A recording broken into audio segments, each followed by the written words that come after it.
you, Mr. President, and thank you for your work this evening. I rise to share my support for Amendment 2, which was withdrawn earlier today, as well as to recognize the leadership of my very good friend, the gentleman from Lynn.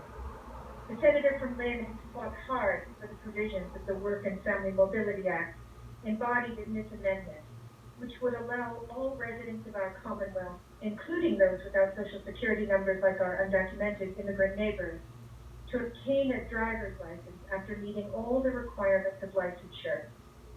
Thanks also to my Western Mass colleague, the Senator from Longmeadow, for his careful consideration and his support of this underlying legislation.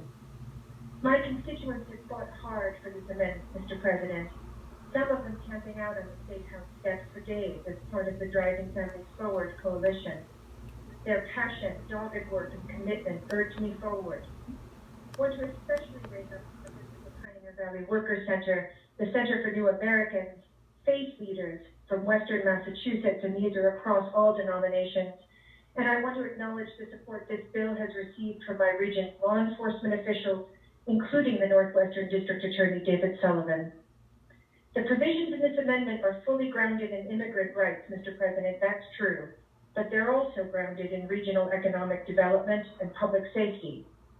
This bill is also a matter of regional equity, since workers in my region largely cannot get to their places of work consistently and easily, or at all, without being able to drive. And during the ongoing COVID-19 pandemic, and I say this from my position as Senate Chair of the Public Health Committee, this bill is a public health imperative. Many of the same people who would benefit from this amendment and the associated legislation are frontline workers, members of the essential workforce on whom we've all depended these last many months. We need this workforce to remain healthy, and forcing them to continue to cram into public transportation where it's available is a recipe for failing this imperative. So again, thank you to the Senator from Lynn. I am with you on this issue now and going forward. And please let me express my thanks to the Senate President for her strong consideration of this issue and her steadfast commitment to equity. I look forward to the day when this chamber can debate and vote on this important bill. Thank you, Mr. President.